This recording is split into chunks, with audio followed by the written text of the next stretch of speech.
तो स्वागत है बच्चों आपका अपना यूट्यूब चैनल ब्राइट क्लासेस मरवन में। मैं आपका इमरान सर और आज मैं लेकर आया हूँ क्लास 12 के हिस्ट्री का चैप्टर 2 का क्वेश्चन जो हमारे बोर्ड एग्जाम से रिलेटेड है। तो चलिए जल्दी से आप लोग लाइव से जुड़ जाए और जिन लोगों को मेरी आवाज़ साफ साफ जा रही है कमेंट में हाँ जल्दी से आप लोग कर दें। आज जो हम लोग पढ़ने वाले हैं क्लास 12 का हिस्ट्री हिंदी का ऑब्जेक्टिव क्वेश्चन होगा, ठीक है, जो आर्ट्स कॉमर्स और साइंस दोनों के लिए तीनों के लिए होगा, ठीक है। और इसमें हम लोग पढ़ेंगे चैप्टर 2 का, जो चैप्टर 2 का नाम है उसने कहा था। क्या नाम है? उसने कहा था। तो जल्दी से आप लोग लाइव से जुड़ जाए। जिन लोगों को मेरी आवाज़ साफ साफ जा रही है कमेंट में हाँ कर दें और जल्दी से आप लोग लाइव से जुड़ जाए, ठीक है।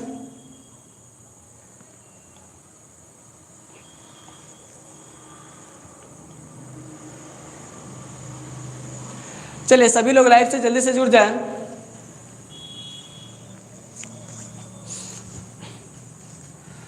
और जिन लोगों को मेरी आवाज़ साफ साफ जा रही है कमेंट में हाँ कर दें।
चलिए तो सभी लोग लाइव से जुड़ जाएं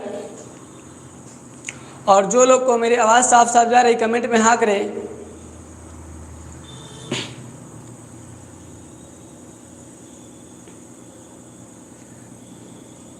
जल्दी से कमेंट करें आप लोग हाँ।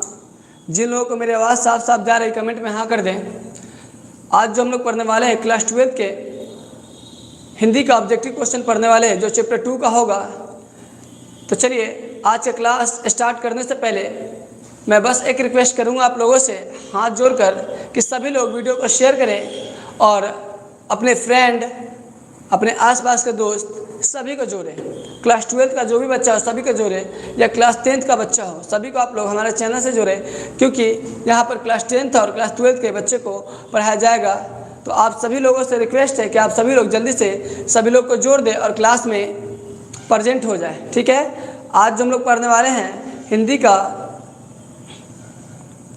चैप्टर 2 पढ़ने वाले हैं, हिंदी का चैप्टर 2 पढ़ने वाले हैं। और चैप्टर 2 का जो नाम है उसने कहा था। क्या नाम है?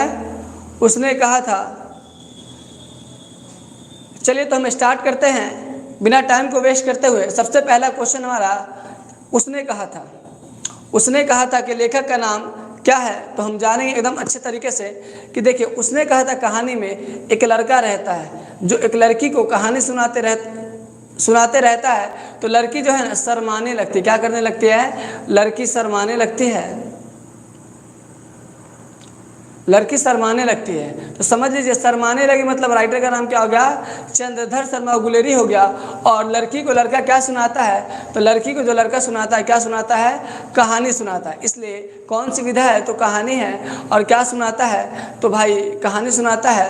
और लड़की क्या करने लगती? तो लड़की शर्माने लगती। इसलिए राइटर का नाम जो हमारा पड़ जाता है क्या हो जाता है? चंद्रधर शर्मा गुलेरी हो जाता है। चलते आगे हम लोग क्लास में। चलिए जिन लोगों को मेरी आवाज़ साफ साफ जा रही कमेंट में हाँ कर दे आप लोग जल्दी से। क्वेश्चन नंबर 2 हमारा है कि उसने कहा था कहानी कब लिखा गया है, बहुत ही आसान सा क्वेश्चन है। उसने कहा था कहानी कब लिखा गया है, तो उसने कहा था कहानी जो है कब लिखा गया, 1915 ईस्वी में लिखा गया है। बहुत ही मज़ेदार क्वेश्चन है। उसने कहा था कहानी कब लिखा गया है, तो 1915 ईस्वी में लिखा गया है। चलते हैं क्वेश्चन नंबर 2 में। क्वेश्चन नंबर 2 में कह रहा है उसने कहा था कहानी कैसी कहानी है, तो मैं कल भी बताया था कि उसने कहा था जो कहानी है कैसी कहानी, युद्ध पृष्ठभूमि वाली कहानी है। ठीक है, तो इसका सही जवाब क्या हो जाएगा, युद्ध पृष्ठभूमि पर मानवीय संबंधों को प्रस्तुत करने वाली युद्ध विरोधी। याद रखिएगा, ये जो क्लास आप लोग कर रहे हैं चैप्टर 2 का है और इसमें आप लोग का बहुत सारा 2 नंबरिया क्वेश्चन भी कंप्लीट हो जाए, इसलिए क्लास करने से पहले आप अपने सामने एक कॉपी रख लीजिएगा। ठीक है, सभी बच्चे अपने सामने एक कॉपी रख लीजिएगा और क्लास को पूरा कीजिएगा। और एक रिक्वेस्ट मेरी सबसे है कि जब क्लास कीजिएगा तो दूसरे के बात पे ध्यान नहीं देना है, किसका मैसेज आ रहा है, किसका कॉल आ रहा है, सभी बातों को भूलकर आपको क्लास करना है और सिर्फ क्लास पर ध्यान देना। ठीक है, आगे हम लोग चलते हैं क्वेश्चन नंबर 3, क्योंकि लाइफ में बहुत सारी परेशानी आती है और सभी परेशानी को भूल कर हम लोगों को क्लास करना है, क्योंकि हमें रिजल्ट लाना है। ठीक है, आगे हम लोग चलते हैं। लहना सिंह के भतीजे का नाम क्या है, लहना सिंह के भतीजे का नाम क्या था, तो लहना सिंह के भतीजे का नाम क्या था, कीरत सिंह था। ठीक है, जिन लोगों को किसी क्वेश्चन में डाउट हो या कोई और सब्जेक्ट के बारे में पढ़ना चाहते हैं तो वो लोग कमेंट में ज़रूर पिन कीजिएगा क्वेश्चन को और सब्जेक्ट को। मैं कोशिश करूँगा कि आप लोगों के लिए सब कुछ करूँ। ठीक है, आगे हम लोग चलते हैं क्वेश्चन नंबर 4 में। तो क्वेश्चन नंबर 4 में क्या कह रहा है, क्वेश्चन नंबर 4 में कह रहा है गुलेरी जी की 2 कहानियों का नाम बताना है। तो हम आपको बताए थे कि गुलेरी जी के 2 कहानी का नाम क्या है, सुखमय जीवन और बुद्ध का कांटा। गुलेरी जी के 2 कहानियों का नाम है सुखमय जीवन और बुद्ध का कांटा। जो लोग भी लाइव से नहीं जुड़े हैं सभी लोगों को लाइव से आप लोग जोड़ लें कि सभी लोग का तैयारी अच्छे से हो जाए। ठीक है, चलते हैं क्वेश्चन नंबर 5 में। क्वेश्चन नंबर 5 में क्या कह रहा है, तो क्वेश्चन नंबर 5 में कह रहा है कि किसी कहानी को महान कौन बनाता है। तो एकदम अच्छा सा क्वेश्चन है, किसी कहानी को महान कौन बनाता है। तो उससे पहले हम लोग जानेंगे कि जब हम किसी सीरियल को देखते हैं या मूवी को देखते हैं तो क्या देखते हैं, उसका कहानी देखते हैं और कहानी में देखते हैं कहानी में बता क्या रहा है, उसी तरह उसको हम लोग बोलते हैं उद्देश्य। ठीक है, तो किसी भी कहानी को क्या महान बनाता है, तो किसी भी कहानी को जो महान बनाता है कहानी का उद्देश्य बनाता है, क्योंकि कहानी का उद्देश्य अगर अच्छा होगा तो कहानी महान बनेगा ही बनेगा, कहानी फेमस होगा ही होगा, कहानी के लेखक भी फेमस हो जाएंगे। और कहानी अच्छा नहीं होगा, कहानी का कोई उद्देश्य नहीं होगा तो कभी भी आगे कहानी नहीं जा सकता। ठीक है, तो किसी भी कहानी को महान कौन बनाता है, कहानी का उद्देश्य बनाता है। चलते क्वेश्चन नंबर 6 में। क्वेश्चन नंबर 6 में कह रहा है उसने कहा था कहानी आपको कैसी कहानी कह सकते हैं। तो हम कह सकते हैं उसने कहा था कहानी जो है चरित्र प्रधान कहानी, क्योंकि इसमें एक लड़का जो रहता है एक लड़की से प्रेम करता है और लड़की जो है इतनी अच्छी रहती है कि अपने प्रेम को वो सबके सामने दिखाती तो ज़रूर है, लेकिन जब उसकी शादी होती है तो उसके बाद जो अपने माता पिता की खुशी के लिए क्या करती है, अपने प्रेम को छोड़ देती है, लेकिन अपने चरित्र को गंदा नहीं करती है। इसलिए इसको क्या बोला गया है, चरित्र प्रधान कहानी कहा गया है।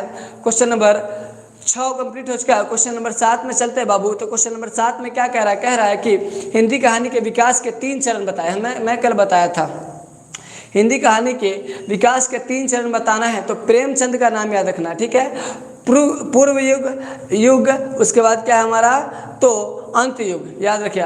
तो पूर्व मतलब क्या, पहले, युग मतलब जो चल रहा है, अंत युग मतलब क्या होता है, तो मतलब कि जो खत्म हो गया। तो हिंदी कहानी के विकास के 3 चरण जो है, पहला चरण का नाम क्या है, तो पहले चरण का नाम क्या हमारा, प्रेमचंद की पूर्व कहानी। दूसरे चरण का नाम क्या है, तो प्रेमचंद की युग कहानी। और अंतिम जो हमारा क्या है, प्रेमचंद की अंत कहानी। ठीक है, प्रेमचंद की पूर्व कहानी, प्रेमचंद की युग कहानी और प्रेमचंद की अंत कहानी, ये जो है हिंदी कहानी का विकास करता है। उसके बाद चलते हैं हम लोग क्वेश्चन नंबर 8 में। तो क्वेश्चन नंबर 8 में क्या कह रहा है कि हिंदी कहानी की पहली कहानी क्या है। हिंदी की पहली कहानी क्या है, आसानी से बता सकते हैं कि हिंदी की पहली कहानी का जो नाम है क्या है, एक टोकरी भर मिट्टी। क्या है, एक टोकरी भर मिट्टी है। और यह कब प्रकाशित किया गया, मतलब कब लिखा गया था, तो 1901 ईस्वी में लिखा गया था। और इसके राइटर का नाम क्या है, तो इसके राइटर का नाम जो क्या है, माधवराव स्प्रे है। हम लोग कह सकते हैं कि स्प्रे हम सिर्फ याद रखते कोड में, तो हम बता सकते हैं। आपसे क्वेश्चन आएगा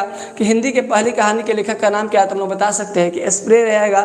तो स्प्रे वाला ऑप्शन होगा तो मार देंगे स्प्रे। ठीक है, अब कब लिखा गया था, तो 1901 ईस्वी में अब हिंदी का पहली कहानी क्या है, तो पहली कहानी जो था जिसका नाम था एक टोकरी मिट्टी। ठीक है, क्वेश्चन नंबर 8 कंप्लीट हो चुका है। क्वेश्चन नंबर 9 में चलते हैं। क्वेश्चन नंबर 9 में कह रहा है कि हिंदी की ऐसी कौन सी कहानी है जो सबसे सर्वश्रेष्ठ मानी जाती है, सबसे अच्छी मानी जाती है। तो हिंदी की सर्वश्रेष्ठ कहानी में से एक है उसने कहा था, क्योंकि उसने कहा था कहानी में युद्ध के बारे में बताया गया, प्रेम के बारे में बताया गया, बलिदान के बारे में बताया गया, सच्चे मित्र के बारे में बताया गया। तो सभी चीज़ को जब मिला दिया गया है तो क्या बोलेंगे, जब सब चीज़ को फिल्म में मिला दिया जाता है तो फिल्म सुपर डुपर हिट हो जाती है। उसी तरह उसने कहा था कहानी में क्या मिला दिया गया है, सभी चीज़ों को मिला दिया गया है, इसलिए उसने कहा था कहानी भी क्या है, सर्वश्रेष्ठ कहानी है। ठीक है, चलते हैं क्वेश्चन नंबर 10 में। तो क्वेश्चन नंबर 10 में क्या कह रहा है, क्वेश्चन नंबर 10 में कह रहा है रामचंद्र शुक्ल ने हिंदी की पहली कहानी किसे कहा मानता है। रामचंद्र शुक्ल जो है हिंदी की पहली कहानी किसे मानता है, तो रामचंद्र शुक्ल जो उनका मानना कुछ और था। रामचंद्र शुक्ल का मानना था कि हिंदी की पहली कहानी का नाम है इंदुमती। क्या नाम है, रामचंद्र शुक्ल का मानना था कि हिंदी की पहली कहानी का नाम है इंदुमती और इसके लेखक का नाम है किशोरी लाल गोस्वामी। क्या नाम है, किशोरी लाल गोस्वामी। जिन लोगों को मेरी आवाज़ साफ साफ जा रही है कमेंट में हाँ करें और सभी लोग लाइव से जुड़ जाए और क्लास को भरपूर मज़े से करें। ठीक है, आप लोगों के लिए ही मैं क्लास में आया हूँ। देखिए अपने ऑफलाइन क्लास में आकर आप लोगों को क्लास करा इतनी गर्मी में, तो आप लोग कोशिश करें पूरा क्लास करें, क्योंकि मुझे बहुत खुशी होगी कि आप लोग पूरा क्लास कर रहे हैं, क्योंकि हम आप लोगों के लिए खड़े होकर इतना गर्मी में क्लास करा रहे हैं। तो आप लोग का फ़र्ज बनता है कि आप मुझे सपोर्ट करें और अपने क्लास को पूरा करें। ठीक है, तो चलते हैं हम लोग। रामचंद्र शुक्ल जो है हिंदी की पहली कहानी इंदुमती को मानता है, जिसके लेखक का नाम है किशोरी लाल गोस्वामी। क्वेश्चन नंबर 11 में चलते हैं। क्वेश्चन नंबर 11 में क्या कह रहा है कि चंद्रधर शर्मा गुलेरी की युग के कहानीकार है, मतलब कि चंद्रधर शर्मा गुलेरी किस युग के कहानीकार है। तो हम लोग आसानी से बता सकते हैं कि चंद्रधर शर्मा गुलेरी जो है किस युग के कहानीकार है, तो प्रेमचंद युग के है। किस युग के कहानीकार है, तो प्रेमचंद युग के। हमें बता सकते हैं चंद्रधर शर्मा गुलेरी जो है जो कहानी लिखे थे उसमें क्या शामिल था जी, प्रेम शामिल था, प्यार शामिल था।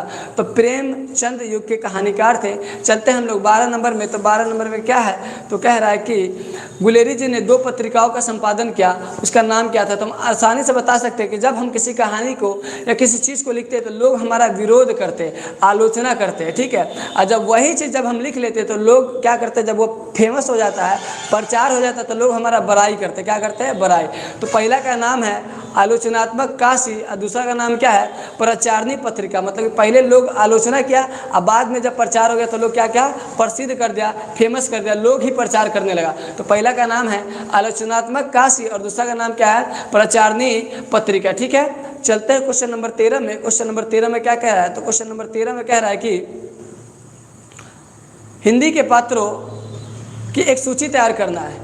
कहानी में जो हिंदी के पात्र हैं सभी का एक सूची तैयार करना है। तो एक का नाम है लहना सिंह, दूसरा का नाम है बोधा सिंह, तीसरा का नाम है सूबेदार, चौथा का नाम है लोटन सिंह, पांचवा का नाम है हमारा वजीरा सिंह और छठा का नाम जो है हमारा क्या है, सूबेदार ने। आपको पूछेगा कि उसने कहा था कहानी में कितने चरित्रों का चित्रण किया गया है, तो 6 चरित्रों का चित्रण किया गया है और सभी का नाम लिखा गया। ठीक है, क्या आज आप लोगों को क्लास अच्छी लग रही है? जिन लोगों को क्लास अच्छा लग रहा है कमेंट में जरूर रिक्वेस्ट कर रहा हूँ कि आप लोग कमेंट कीजिए कि हाँ सर क्लास अच्छी लग रही है। और सभी लोग जो लोग भी क्लास कर रहे हैं तो क्लास करते समय हमेशा एक ही बात को ध्यान रखना है कि एक कॉपी लेकर बैठना है, क्योंकि बहुत सारे 2 नंबरिया क्वेश्चन जो है हमारे इस क्लास से आपका क्लियर होगा। इसलिए आप लोग क्लास को मिस न करें, पूरा क्लास को करें और कॉपी लेकर बैठे। जो क्वेश्चन में दिक्कत है उसे कॉपी में ऐड कर ले और मेरे व्हाट्सअप नंबर पर सेंड कर दे। मैं पूर्ण कोशिश करूँगा कि आप लोग को उसका मैं बेहतर सुझाव दे सकूँ और आप लोग अपने एग्जाम में अच्छे नंबर को ला सके। ठीक है, आगे चलते हैं क्वेश्चन में। तो हमारा क्या है कि क्वेश्चन नंबर 14 कह रहा है उसने कहा था कहानी के कहानीकार कौन है। चलो भाई जानते हैं, उसने कहा था कहानी के कहानीकार कौन है। कहानीकार का मतलब होता है लेखक,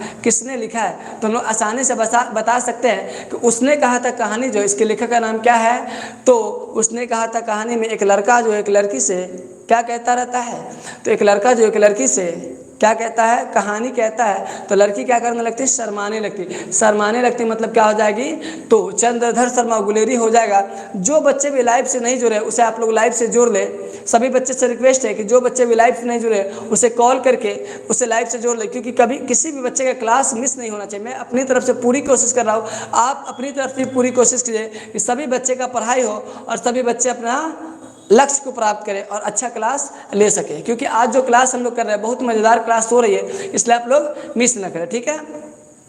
14 नंबर हो गया। 15 नंबर में कह रहा है कि गद्य का विकास किस काल में हुआ था। चलिए आज बताता हूँ आपको, बहुत ही आसान सा क्वेश्चन कि गद्य का विकास किस काल में हुआ था। क्या मैं बता दूँ आप लोग को कोड इसका? क्या मैं कोड बता दूँ? जल्दी से आप लोग कमेंट करें, क्या मैं इसका कोड बता दूं? गद्य का विकास किस काल में हुआ था? हम लोग जानते हैं कि आधुनिक काल में हुआ था, लेकिन आपको और कोई पूछ दे, आपको याद नहीं रहे, तब कैसे बताएंगे बताइए। तो एक मैं ट्रिक बताऊंगा, और आप लोग कमेंट करते हैं तो मैं जरूर ट्रिक बताऊंगा इसका, कि इसका ट्रिक क्या है। क्या मैं बता दूं?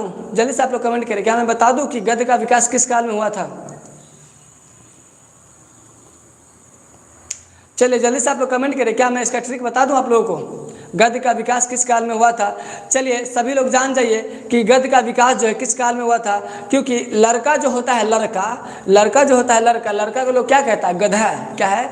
गधा है। लेकिन गधा जरूर है, लेकिन वो पूर्ण रूप से गधा नहीं होता। कितना होता है? तो आधा होता है, ठीक है। गद्य का विकास किस काल में हुआ था? तो आधा है। गधा कितना है? आधा है। आधा मतलब क्या? तो आधुनिक काल में हुआ था। किस काल में हुआ था? आधुनिक काल में। जब किसी लड़के को कोई बोलता है अरे गधा है क्या, मतलब उसको पूरा रूप से नहीं कहता कि तू गधा ही है, मतलब वो कहता है गधा है क्या, मतलब पूछ रहा है, मतलब कि आधा रूप से। आधा मतलब क्या? तो आधुनिक काल। क्या सभी लोगों को समझ में आ गया? क्या गद्य का विकास किस काल में हुआ था? क्या आप लोगों को मेरी बात समझ में आ गई? लड़कों क्या कहता है लोग? अरे गधा है क्या, मतलब क्या? मतलब कि तुम आधा गधा हो। गधा हो क्या? पूछ रहा है उससे। मतलब आधा मतलब क्या? आधुनिक काल। क्या आप लोगों को समझ में आ गया? चलिए जल्दी से आप लोग कमेंट करें कि आप लोगों को समझ में आया क्या जो मैं बताया हूँ, क्या आप लोगों को समझ में आया। उसके बाद जो हम लोग पढ़ने वाले 16 नंबर क्वेश्चन है। 16 नंबर क्वेश्चन से पहले आप लोग फीडबैक दीजिए कि क्या मैं आप लोगों को जो समझाया हूँ बात, क्या आप लोगों को समझ में आई। चलिए शुक्रिया कमेंट करने के लिए। जो लोग भी लाइव से नहीं जुड़े, सभी लोग को आप लोग लाइव से जोड़ ले, कॉल करके बुला ले, क्योंकि किसी का भी क्लास मिस नहीं होना चाहिए, ठीक है। उसने कहा था कहानी कितने भागों में बटी हुई है, तो याद रखिए उसने कहा था कहानी 5 भागों में बांटी हुई है। कितना भागों में? 5 भागों में बटी हुई है, ठीक है। याद रखिए उसने कहा था कहानी 5 भागों में बटी हुई है। उसने कहा था कहानी 5 भागों में बटी हुई है। चलते हैं क्वेश्चन नंबर 17 में। तो क्वेश्चन नंबर 17 में क्या कह रहा है बाबू? तो क्वेश्चन नंबर 17 में कह रहा है, क्वेश्चन नंबर 17 में कह रहा है कि चंद्रधर शर्मा गुलेरी का जन्म कहाँ हुआ था? सॉरी कब हुआ था? चंद्रधर शर्मा गुलेरी का जन्म कब हुआ था? चंद्रधर शर्मा गुलेरी का जन्म कब हुआ था? आसान सा क्वेश्चन है कि चंद्रधर शर्मा गुलेरी का जो जन्म हुआ था कब हुआ था? तो 7 जुलाई 1883 ईस्वी को हुआ था। कब हुआ था? चंद्रधर शर्मा गुलेरी का जन्म 7 जुलाई 1883 ईस्वी को हुआ था। याद रखिएगा। जिन लोगों को क्लास अच्छा लग रहा है कमेंट में ज़रूर फीडबैक दीजिएगा। और एक रिक्वेस्ट है कि जो लोग भी क्लास कर रहे हैं सभी लोग अपना एक कॉपी लेकर बैठिएगा और अपने क्लास को पूरा कीजिए, ठीक है। जो लोग भी लाइव से नहीं जुड़े उससे मैं बस इतना ही कहना चाहूँगा कि जो लोग क्लास को मिस कर रहे हैं बहुत पछताओगे बाद में, ठीक है। इसलिए पूरा क्लास को करो, ठीक है। आगे चलते हैं। 18 नंबर में क्या कह रहा है? 18 नंबर में कह रहा है कि चंद्रधर शर्मा गुलेरी जी की मृत्यु कब हुई। चलो बाबू जान लेते हैं कि मृत्यु कब हुआ। तो चंद्रधर शर्मा गुलेरी की जो मृत्यु हुई थी कब हुई थी? 1922 ईस्वी में हुई थी। कब हुई थी? चंद्रधर शर्मा गुलेरी की मृत्यु जो है 1922 ईस्वी में हुई थी। अगला हमारा क्वेश्चन है कि चंद्रधर शर्मा गुलेरी का पैतृक निवास स्थान क्या? पैतृक मतलब कि चंद्रधर शर्मा गुलेरी का पिता का घर कहाँ था, मतलब चंद्रधर शर्मा गुलेरी का घर कहाँ था, ठीक है भाई। पिता घर मतलब क्या होता है? तो उसका ही घर हुआ। जैसे मेरे पिताजी का घर जहाँ पे वहीं पे मेरा ही घर होगा। बाद में हम कहीं बना ले तो अलग बात है, ठीक है। तो गुलेरी जी जो है उसका पैतृक निवास स्थान क्या है? तो गुलेरी जी का पैतृक निवास स्थान जो हिमाचल प्रदेश है। क्या है? हिमाचल प्रदेश है। सभी लोगों से रिक्वेस्ट है कमेंट बराबर करते रहें और मुझे सपोर्ट करें, ठीक है। मैं आप लोगों के लिए बहुत मेहनत कर रहा हूं, आप लोग भी सपोर्ट करें। इतना दिन से हम लोग कर रहे हैं, बस एक के होने में इतना टाइम लगा, बहुत ही दुख की बात है, क्योंकि आप लोग सपोर्ट नहीं करते, शेयर नहीं करते। तो आप लोगों के लिए जो मैं कर रहा हूँ आप लोगों को खुद नहीं पता कि मैं आप लोगों के लिए कितना मेहनत कर रहा हूँ, ठीक है। तो आप लोग कोशिश करें कि मेरे चैनल को थोड़ा ग्रो करें, ठीक है। आगे चलता हूँ मैं क्वेश्चन नंबर 20 में। तो क्वेश्चन नंबर 20 में कह रहा है गुलेरी की नगरी के प्रचारणी सभी पत्रिका के संपादक रहे हैं। तो याद रखिए गुलेरी के नगरी प्रचारणी के सभी पत्रिका, मतलब गुलेरी जी जितना भी पत्रिका लिखते थे उसके संपादक कौन रहे हैं? गुलेरी जी जितना भी पत्रिका लिखते थे उसके संपादक कौन रहे थे? उसके संपादक का नाम था क्या था? काशी। बाबू याद हो जाएगा क्या? गुलेरी जी जितनी भी पत्रिका लिखते थे उसके संपादक का नाम क्या है? तो काशी है। क्या नाम है? काशी। 20 नंबर क्वेश्चन हम लोग कर चुके हैं, ज़्यादा नहीं 40-50 क्वेश्चन होगा। देखिए अभी तक आप लोगों ने जितना भी पढ़ा है चैप्टर बाय ऑब्जेक्टिव किसी भी गेस में, किसी भी मॉडल पेपर में कितना पढ़ा, मात्र 10 से 15, 16, 18, 20 पढ़ा है। लेकिन मैं जो भी पढ़ा रहा हूँ उसमें 40 क्वेश्चन हो सकते हैं, 45 क्वेश्चन हो सकते हैं। इसलिए अगर इस क्लास को आप कर लेते हैं तो किसी के बाप का दम नहीं कि आपका एक भी क्वेश्चन मिस कर दे। आराम से आप अपना एग्जाम को फेस कर सकते हो और अच्छा नंबर ला सकते हो। नाम क्या था?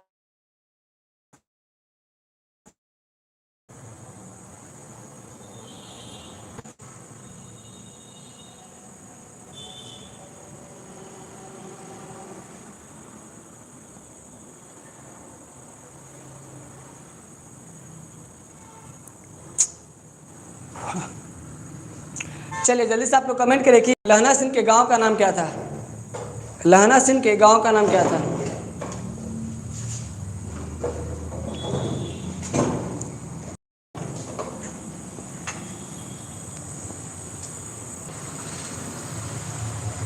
चलिए आप लोग कमेंट करें कि लहना सिंह के गांव का।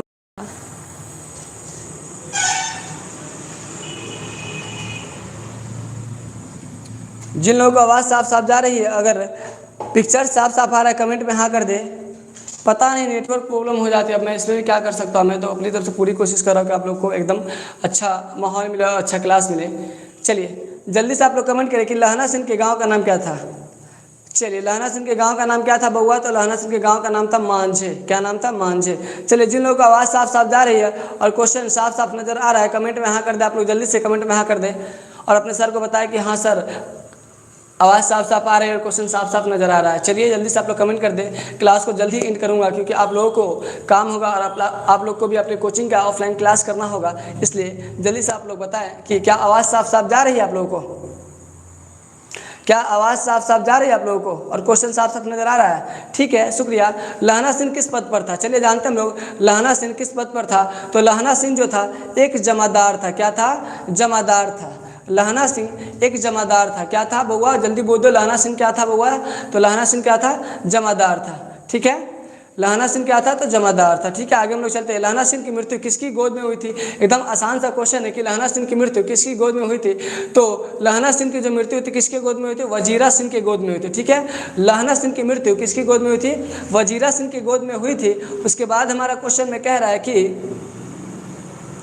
सूबेदार हजारा सिंह के लड़के का नाम क्या था?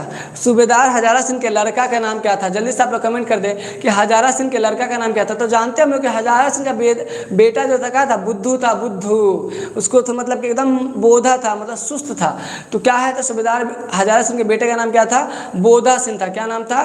बोधा सिंह। ठीक है, आगे हम लोग चलते हैं। क्वेश्चन में कह रहा है 26 में भारतीय सिपाहियों को किसके साथ संघर्ष हुआ था? मतलब किसके साथ लड़ाई हुआ था? आप लोग जल्दी से आप लोग कमेंट कर दें भारतीय सिपाहियों का लड़ाई किसके साथ हुआ था।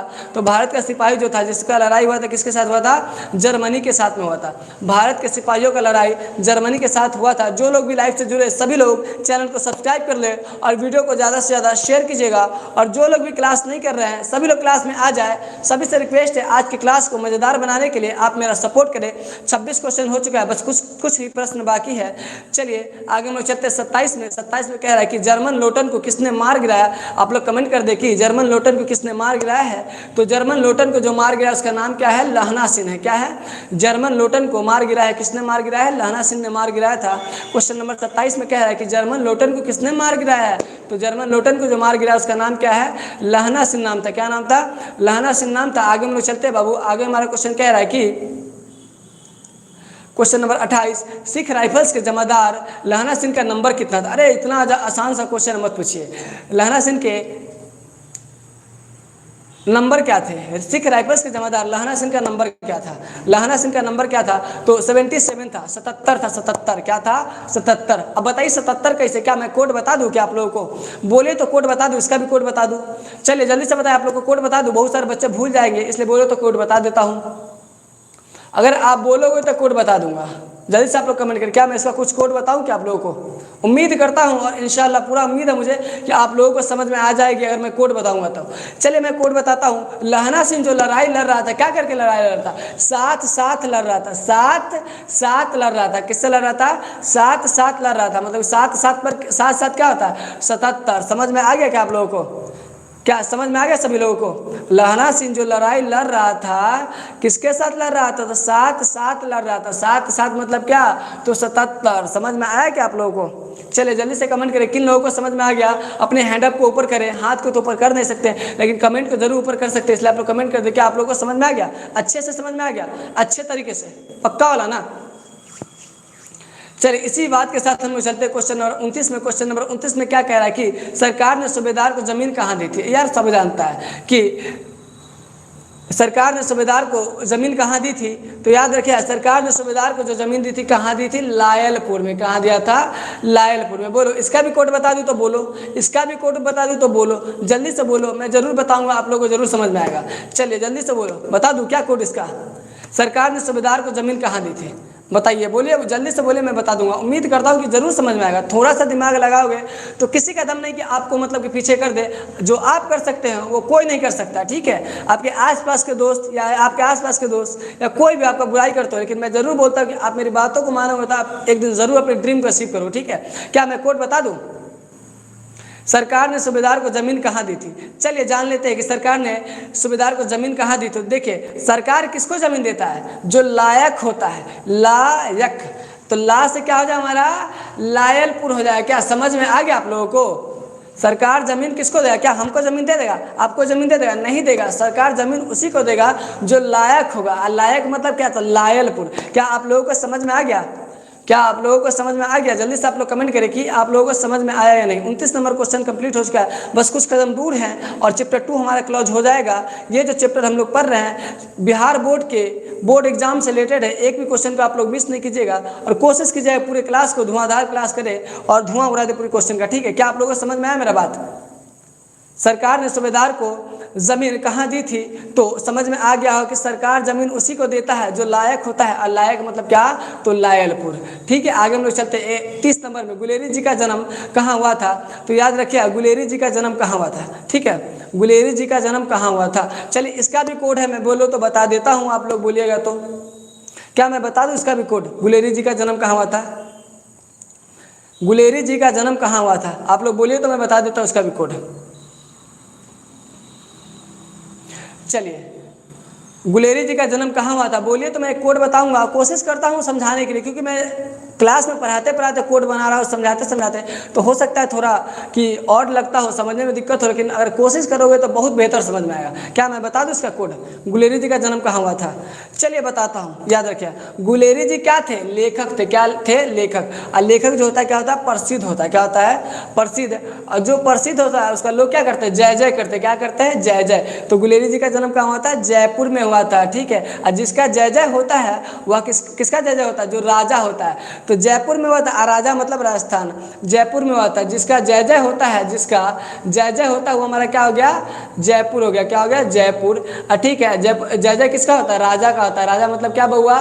तो राजस्थान। क्या होता है? राजस्थान। क्या आप लोगों को समझ में आ गई? जल्दी से आप लोग कमेंट कर दे कि समझ में आ गई। गुलेरी जी का जन्म कहाँ हुआ था?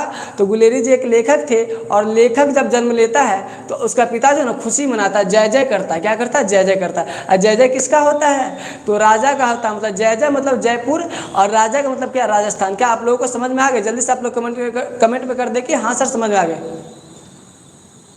चलिए जिन लोगों को समझ में आ गई जल्दी से कमेंट कर दे कि हाँ सर समझ में आ गई, क्योंकि मैं अपनी तरफ से पूरी कोशिश कर रहा हूँ बच्चे को ऐसा क्लास दिया जाए कि वैसा क्लास कहीं पे ना मिला बच्चे को, ठीक है? आगे मैं चलता हूँ क्वेश्चन नंबर 31 में। तो क्वेश्चन नंबर 31 में कह रहा है सुखमय जीवन किसकी रचना है? सुखमय जीवन किसकी रचना है? जल्दी से आप लोग कमेंट कर दे कि सुखमय जीवन किसकी रचना है। चलिए इसका भी ट्रिक है, मैं बताऊंगा, जल्दी से बताऊंगा। क्या आप लोग रेडी है? क्या आप लोग रेडी है जानने के लिए? जल्दी से आप कमेंट करिए यस सर मैं रेडी हूँ जानने के लिए। सुखमय जीवन किसकी रचना है? चलिए जल्दी से आप लोग कमेंट करें कि सुखमय जीवन किसकी रचना है? सुखमय जीवन किसकी रचना है? क्या मैं बता दूं? क्या इसका भी कुछ कोशिश कर रहा हूं, हो जाए तो अच्छी बात है, नहीं हो तो कोई बात नहीं। आप लोग तो हैं ही हमारा साथ देने के लिए, तो बोलिए बता दूं क्या? चलिए तो जान लेते हैं सुखमय जीवन किसकी रचना है। देखिए जो इंसान सुख में रहता है वो चांद पर जा सकता है। कहाँ जा सकता है? चांद पर जा सकता है। कहाँ जा सकता है? चांद पर। और जब भी वो चांद पर जाएगा लोगों को बोलेगा तो कैसे बोलेगा? शर्माते हुए बोलेगा। कैसे बोलेगा? शर्माते हुए बोलेगा। याद रखिएगा कि मैं चांद पर जा रहा हूँ, मैं चांद पर जा रहा हूँ। तो लोग को शर्माते हुए इसलिए बोला कि लोग उसका मजाक बना देते हैं। तो जो इंसान सुख वाले जीवन जीते हैं, जो इंसान कैसा जीवन जीते हैं? सुख वाला जीवन जीता है, वह कहाँ जा सकता है? चांद पर जा सकता है। और चांद पर जाएगा तो कैसे बोलेगा? शर्माते हुए बोलेगा। शर्माते हुए बोलेगा। चांद से हमारा क्या हो गया? तो चांद से जो हमारा हो गया चंद्रधर शर्मा गुलेरी। क्या हो गया? चांद से हमारा चंद्रधर और शर्मा से हमारा क्या? शर्मा गुलेरी। क्या आप लोगों को समझ में आ गया? बराबर ये क्वेश्चन समझ में आया तो बोल दो, जल्दी से कमेंट कर दो कि हाँ सर समझ में आ गई। जल्दी से आप लोग कमेंट करिए यस सर समझ में आ गए, अच्छे तरीके से समझ में आ गए, यस सर। कि मैं क्वेश्चन नंबर 32 की तरफ बढ़ूँ। अगर आप लोग कमेंट करते हो तो मैं 32 की तरफ बढ़ जाऊंगा। तो जल्दी से आप लोग कमेंट करेंगे क्या आप लोगों को क्वेश्चन नंबर 31 समझ में आ गई? चलिए, बहुत खुशी की बात है। देखिए, जिसका जीवन सुख होता है वो कहाँ जाता है? चांद पर जा सकता है। और चांद पर जाना मतलब कि चांद मतलब चंद्रधर। और उसके बाद क्या? कोई भी जाएगा चांद पर तो शर्माते हुए बोलेगा। तो शर्मा मतलब चंद्रधर शर्मा, और चंद्रधर शर्मा मतलब क्या? चंद्रधर शर्मा गुलेरी। चलिए, इस सभी कोड को याद रखिएगा, क्योंकि बहुत खुशी होगी मुझे अगर आप लोग कोड को याद रखिए तो, क्योंकि किसी को भी आप बताइएगा तो लोग जब जानेगा तो आपका बहुत बड़ाई करेगा, बहुत खुश होगा कि बच्चा जो है ना बहुत गहराई से और बहुत अच्छे से पढ़ाई किया। ठीक है, कछुआ धर्म किसकी कृति है? ठीक है, कछुआ धर्म किसकी कृति है? तो याद रखिए, कछुआ धर्म जो किसकी कृति है? चंद्रधर शर्मा गुलेरी की है। क्वेश्चन नंबर 32 में कह रहा है कछुआ धर्म किसकी कृति है? तो कछुआ धर्म किसका लिखा हुआ? तो चंद्रधर शर्मा गुलेरी का लिखा हुआ है। कछुआ धर्म किसका लिखा हुआ है? चंद्रधर शर्मा गुलेरी का लिखा हुआ है। आगे हमारा क्वेश्चन है कि क्वेश्चन नंबर 33 में कह रहा है पुरानी हिंदी किसकी रचना है? चले जानते हैं पुरानी हिंदी किसकी रचना है। पुरानी हिंदी किसकी रचना है? तो पुरानी हिंदी किसकी रचना है हम लोग बता सकते हैं आराम से। चलो बता दूं क्या इसका? बोलो तो बता देता हूँ। बता दूं क्या? पुरानी हिंदी किसकी रचना बता दूं मैं? बोलो बता देता हूँ। पुरानी हिंदी किसकी रचना है? क्या कोड बता दूं इसका?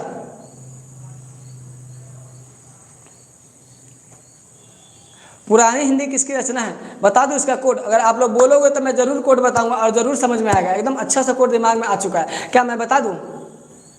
चलिए, तो जान लीजिए कि पुरानी हिंदी किसकी रचना है। हम लोग जानते हैं कि चंद्रधर शर्मा गुलेरी की। और कोड जानना तो याद रखिए, पुराने जमाने की कहावत है कि गुल्लर जो होता है, गुल्लर के फल में क्या होता है? फूल होता है। पुराने ज़माने की कहावत है, गुल्लर के फल में क्या होता है? फूल होता है। तो पुरानी हिंदी पुराने ज़माने की कहावत है, क्या? गुल्लर के फल में फूल होता है। पुरानी हिंदी, तो पुरानी हिंदी मतलब पुराना ज़माना। और इसका राइटर का नाम क्या था? गुल्लर के फल में क्या होता है? फूल होता है। गुल्लर के फल में फूल होता है। गुल्लर मतलब क्या? तो गुलेरी। ठीक है, याद रखिएगा। पुरानी हिंदी किसकी रचना है? तो चंद्रधर शर्मा गुलेरी की है। ठीक है, क्या समझ में आ गई आप लोगों को? पुराने जमाने की कहावत है कि गुल्लर के फल में क्या होता है? फूल होता है। गुल्लर मतलब क्या? गुलेरी। क्या आप लोगों को समझ में आ गया अच्छे तरीके से? मैं उम्मीद करता हूं कि आप लोगों को पूरा क्लास बेस्ट होगी और पूरे बेस्ट तरीके से समझ में आएगी, क्योंकि मैं अपना बेस्ट देने का आप लोगों को पूरा कोशिश कर रहा हूँ और पूरी तरह से कोशिश कर रहा हूँ। ठीक है, आप लोग को समझ में आई तो बोलिए, अगर नहीं समझ में आई फिर भी बोलिए। ठीक है, बोलना है, क्योंकि अपने डाउट को मन में नहीं पालना है, इसलिए डाउट को क्लियर करके चलना है। आप लोग को समझ में आए तो यस सर समझ में आ गई, नहीं समझ आया तो नो सर नहीं समझ में आया। क्योंकि अगर यहाँ डाउट करोगे, अगर मिस कर गए तो आप क्लास जरूर मिस करो। ठीक है, आगे हम लोग चलते हैं 34 नंबर में कह रहा है कि कौन सी निबंध गुलेरी जी की नहीं है? कौन सी निबंध गुलेरी जी की नहीं है? कौन सी निबंध गुलेरी जी की नहीं है? इसका भी एक ट्रिक है। गुलेरी जी की नहीं है, कौन सी निबंध गुलेरी जी की नहीं है? नहीं है, बता सकते हैं। दिमाग लगाइए तो थोड़ा सा दिमाग लगाइए तो आराम से बता सकते हैं। क्या बता दूं मैं? कौन सी निबंध गुलेरी जी की नहीं है? बोलिए तो मैं बता देता हूँ कोड। अगर आप लोग चाहते हैं कि सर हमें कोड बताएं तो मैं ज़रूर बताऊंगा। चलिए बोलिए, बता दूं क्या? कौन सी निबंध गुलेरी जी की नहीं है? अगर आप लोग चाहते हैं तो मैं ज़रूर कोड बताऊंगा। मैं पूरा कोशिश करूंगा आप लोग कोड से ही सब चीज़ खत्म कर दो। देखिए, जो राइटर होता है वह पैसा ज़रूर कमाएगा, वो फेमस होगा। तो जो इंसान फेमस होता है वो क्या नहीं करेगा बाबू? तो वो मजदूरी नहीं करेगा। क्या नहीं करेगा? मजदूरी नहीं करेगा। तो गुलेरी जी के निबंध का नाम क्या हो गया? मजदूरी और प्रेम। खाली सिर्फ दिमाग में रखना है कि गुलेरी जी के नहीं है। तो गुलेरी जी क्या नहीं करते थे? बताइए, कान खोल के बता सकते हैं कि गुलेरी जी क्या नहीं करते थे? तो गुलेरी जी मजदूरी नहीं करते थे। तो इसका सही जवाब क्या हो जाएगा? मजदूरी और प्रेम। गुलेरी जी क्या नहीं करते थे? क्या नहीं करते थे? मजदूरी नहीं करते थे, इसलिए उसका राइटर का इसका मतलब क्या हो गया? तो कौन सा निबंध वो नहीं लिखे हैं?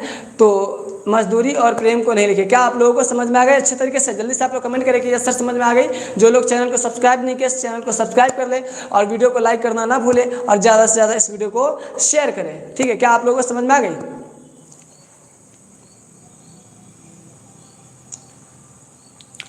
चलिए, जिन लोगों को समझ में आए कमेंट में हाँ करें जल्दी से। जिन लोगों को मेरी आवाज़ साफ साफ जा रही है और मेरा पढ़ाया हुआ समझ में आ रहा है कमेंट में हाँ कर दें। ठीक है, बहुत खुशी की बात है। चलते हम लोग 35 नंबर में कह रहा है कि कुरमाई का अर्थ क्या होता है? बाबू कुरमाई का अर्थ क्या होता है? क्वेश्चन नंबर 35, कुरमाई का अर्थ क्या होता है? कुरमाई का अर्थ क्या होता है? चलिए हम लोग जानते हैं कुरमाई का अर्थ क्या होता है। तो कुरमाई का मतलब होता है, अर्थ मतलब कुरमाई का मतलब होता है मंगनी। क्या होता है? कुरमाई का मतलब होता है मंगनी। मंगनी मंगनी मंगनी मतलब शादी नहीं होता, मतलब कि शादी फिक्स किया गया। क्या किया गया? फिक्स किया गया। तो उसने कहा था कहानी में, लड़का जो है लड़की से पूछा क्या तेरी कुरमाई हो गई? तेरी कुरमाई हो गई मतलब कि तेरी मंगनी हो गई, क्योंकि लड़की के गले में वह एक हार देखता है जिसके वो से पूछता है कि क्या तेरी कुरमाई हो गई? तो लड़की शर्माते हुए भाग जाती है वहाँ पर से। ठीक है, याद रखिए, शर्माते हुए तो चंद्रधर शर्मा गुलेरी। ठीक है, याद रखिएगा, एक एक चीज़ को सीख जाइए, ऐसा सीखिए कि किसी के दम ना हो कि आपको भुला दे। ठीक है, अब आपसे पूछा है कौन सा निबंध गुलेरी जी का नहीं, तो मैं बता सकते गुलेरी जी क्या नहीं करते थे? तो गुलेरी जी जो मजदूरी नहीं करते थे। ठीक है, गुलेरी जी क्या नहीं करते थे? मजदूरी नहीं करते थे। ठीक है, तो मजदूरी और प्रेम हो जाएगा। और उसके बाद हमारा क्या कुरमाई का अर्थ क्या होता है? तो मंगनी होता है। 35 नंबर क्वेश्चन कंप्लीट हो चुका है। चलते हैं 36 नंबर में। तो 36 नंबर में क्या कह रहा है? ठीक है, 36 नंबर में क्या कह रहा है? 36 नंबर कह रहा है कौन सी कहानी? चंद्रधर शर्मा गुलेरी की लिखी हुई है। चंद्रधर शर्मा गुलेरी की लिखी हुई, इसका भी एक अच्छा सा कोड है और दिमाग में आ चुका है। कहो तो कह देता हूँ, क्या कह दूँ क्या? कौन सी कहानी चंद्रधर शर्मा गुलेरी की लिखी हुई है? कौन सी कहानी चंद्रधर शर्मा गुलेरी की लिखी हुई है? चलिए जल्दी से आप लोग बताए, बोलो तो मैं बता देता हूँ, अगर नहीं बोलोगे तो नहीं बताऊँगा। अगर आप चाहते हो कि मैं अपनी बातों को रखूँ आप लोगों के सामने तो बोलो, रख देता हूँ। क्या रख दूँ? कौन सी कहानी चंद्रधर शर्मा गुलेरी की लिखी हुई है? इसका भी एक अच्छा कोड है। क्या जानोगे? क्या कोड? कोड जान लो आप लोग, बहुत ही बढ़िया कोड है। नहीं बोले तो मजदूरी और प्रेम, अगर बोल दे लिखी हुई है तब क्या होगा? नहीं बोले तो मजदूरी और प्रेम हो जाता है, लेकिन बोल दे कि लिखा हुआ कौन सा, तब क्या बोलोगे? बोलो तो मैं बता देता हूँ, बता देता हूँ। बोलो, बता दूँ मैं? क्या मैं बता दूँ आप लोगों को 36 नंबर का एक कोड के साथ में? चलिए तो जान लीजिए कि 36 नंबर का कोड के साथ में आंसर क्या होगा। कौन सी कहानी चंद्रधर शर्मा गुलेरी की लिखी हुई है? तो याद रखिए, जब कोई इंसान अपने कहानी को लिखता है, कविता को लिखता है, तो उसके दिल दिमाग में एक ही चीज़ चलता रहता है कि फेमस होगा या नहीं होगा। लेकिन जब वो लिखता है तो फिर एक बात यही सोचता है, चलो सर पर कफन बांध लेते हैं, सर पर कफन बांध के लिखते हैं। मतलब कि कौन सी कहानी लिखी हुई है चंद्रधर शर्मा गुलेरी की? तो कफन लिखी हुई। क्या लिखी हुई है? कफन। क्योंकि हर इंसान कहानी या कविता या कोचिंग या कोई भी बिजनेस को स्टार्ट करता है तो सर पे कफन बांध कर स्टार्ट करता है कि चलो डूब गए तो कोई बात नहीं, निकल गए तो बहुत ही बड़ी बात है। ठीक है, क्या आप लोगों को समझ में आ गई? सर पर कफन बांधता है, अगर लिखी गई है तो कफन बांध कर लिखी गई, मतलब कि क्या है? तो कफन बांध कर लिखा गया मतलब कि कफन हो गया। और नहीं लिखी गई मतलब क्या? तो नहीं लिखी गई तो मजदूरी और प्रेम नहीं लिखी गई। क्या आप लोगों को समझ में आ गया? अच्छे तरीके से समझ में आ गया? क्या आप लोगों को समझ में आ गया? जल्दी से कमेंट करिए, आप लोगों को समझ में आया नहीं? चलिए, आज की क्लास कैसी लग रही है आप लोगों को? जल्दी से आप कमेंट करें कि यस सर आज की क्लास जो है बहुत बेहतरीन है, अच्छा लग रहा है क्लास करने में।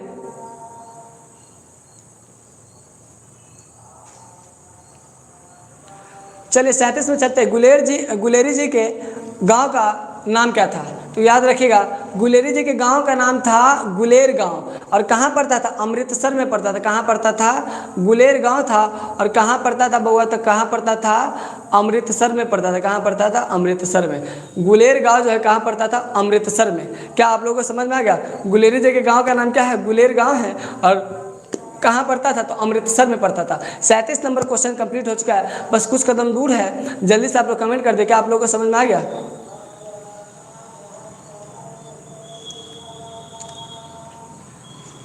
चलिए जल्दी से आप लोग कमेंट करें, क्या आप लोगों को समझ में आ रहा है?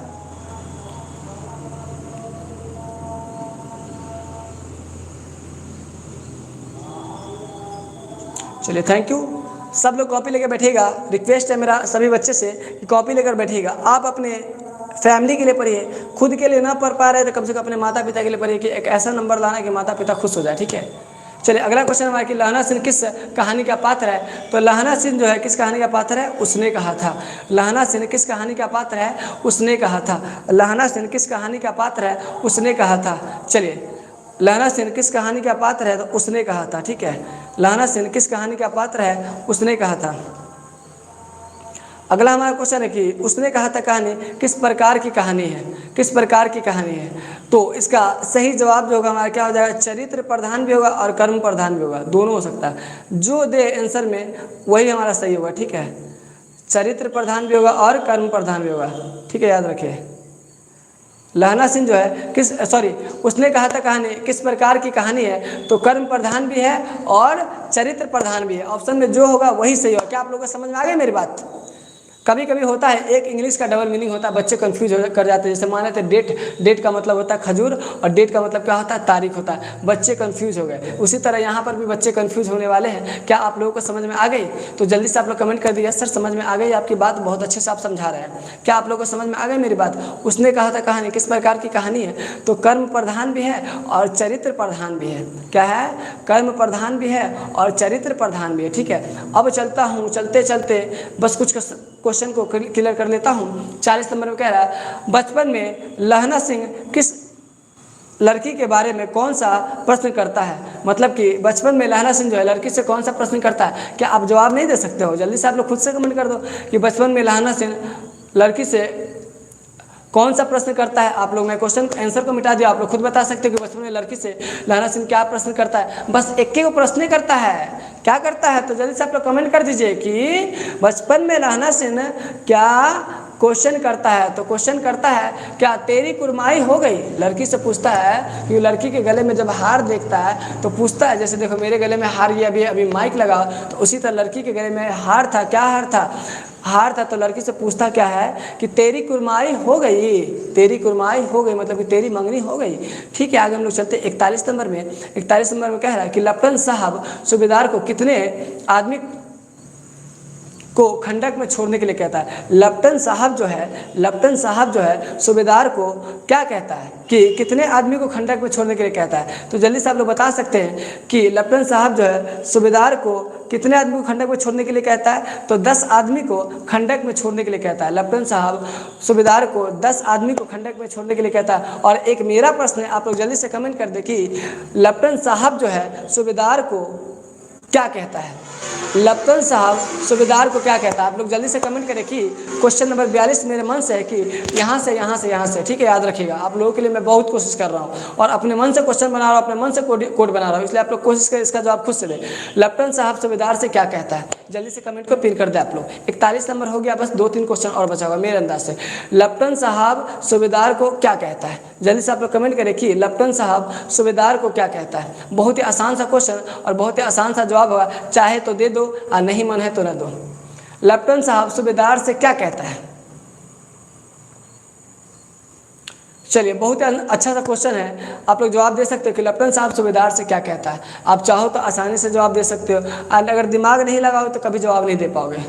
देखिए आपके सामने क्वेश्चन लिखा हुआ है, आंसर भी लिखा हुआ है, आप चाहो तो एकदम अच्छे तरीके से बता सकते हो। लेफ्टिनेंट साहब सूबेदार से क्या कहता है, तो बता दूं ना, चलो बता देता हूँ। लेफ्टिनेंट साहब सूबेदार से कहता है कि आदमी को खंडक में छोड़ के आओ।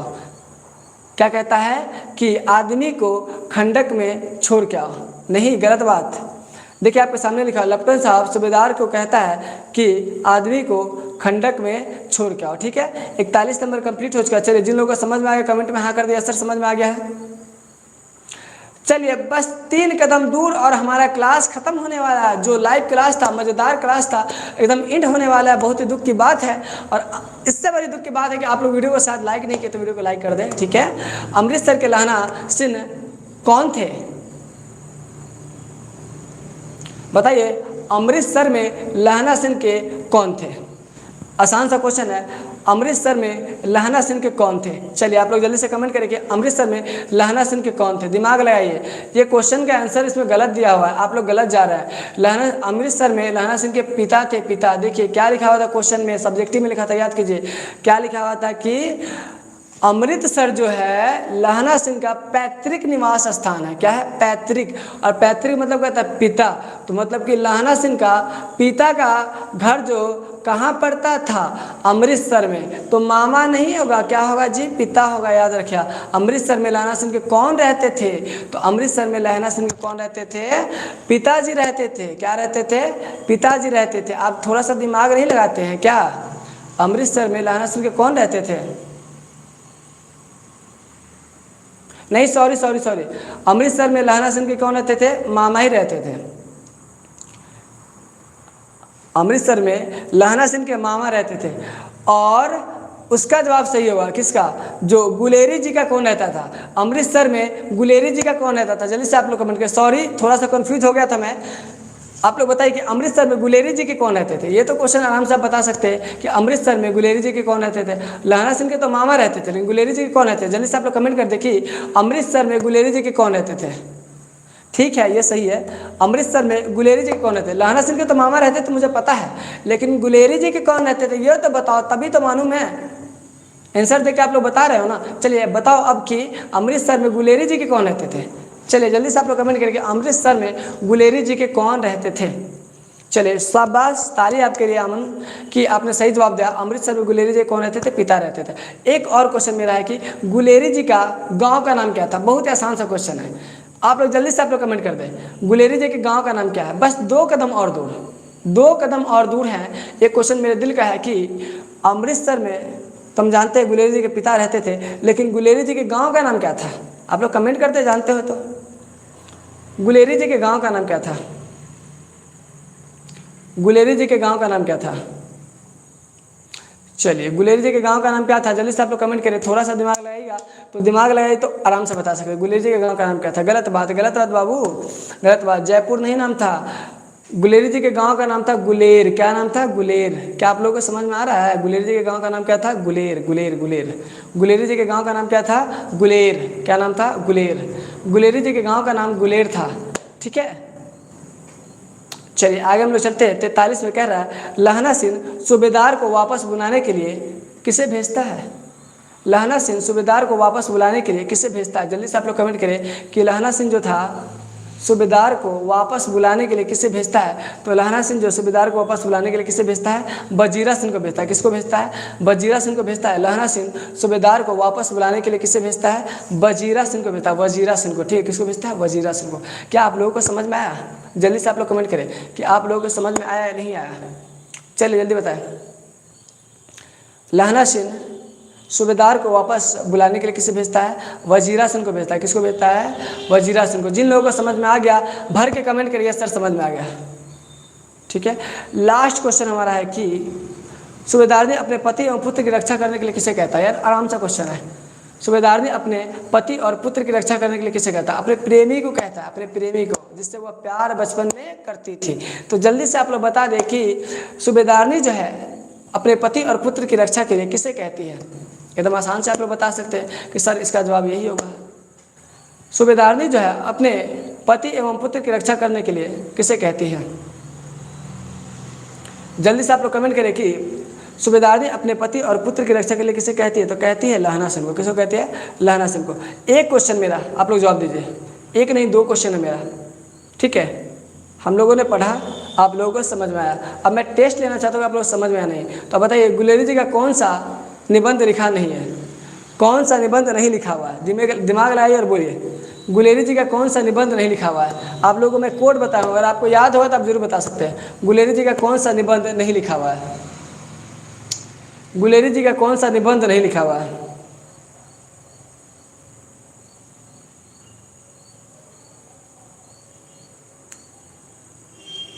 जल्दी से आप लोग कमेंट कर दे। शुक्रिया।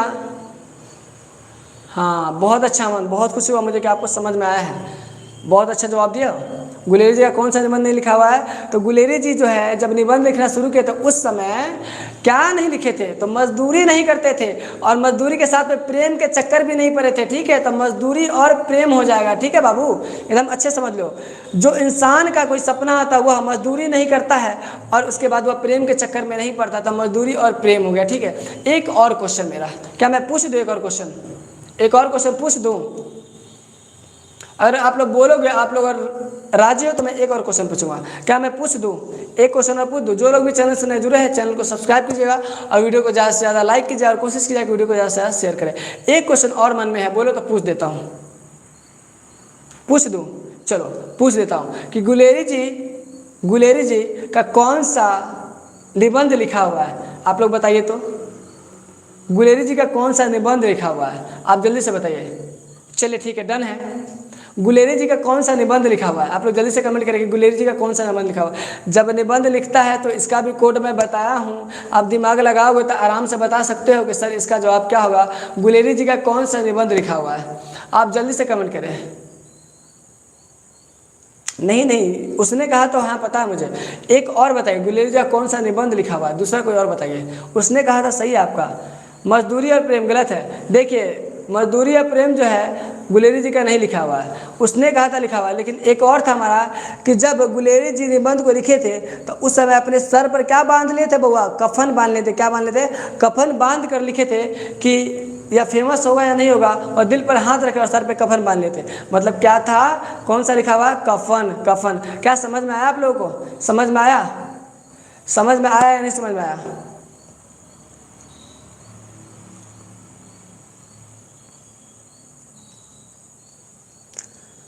चलिए आप लोगों को समझ में आया तो जल्दी से कमेंट करिए सर समझ में आ गया है।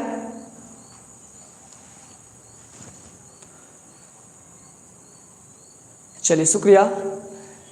तो मैं चाह रहा हूँ कि इसी के साथ मैं क्लास को इन कर दूँ। बस आप लोग से एक रिक्वेस्ट है कि मैं क्लास इन करने से पहले अपना कंडीशन दिखा रहा हूँ, देख लीजिए कितने गर्मी में क्लास कर रहा हूँ। आप लोग बस इतना काम कीजिए, वीडियो को शेयर कीजिए और कोशिश कीजिए कि अपने दोस्त फ्रेंड जो भी है सभी के मोबाइल से लेकर मुझे सपोर्ट करें, ठीक है। और आज का जो क्लास था कैसा था, क्लास के एंड करने के बाद जब वीडियो पोस्ट कर दिया जाए तो आप लोग कमेंट में ज़रूर पिन कीजिएगा कि आज का क्लास कैसा था, आपको कैसा लगा क्लास, और आगे भी चैप्टर 3 को स्टार्ट किया जाए या नहीं किया जाए। इसी के साथ एंड करता हूँ। जय हिंद, जय भारत।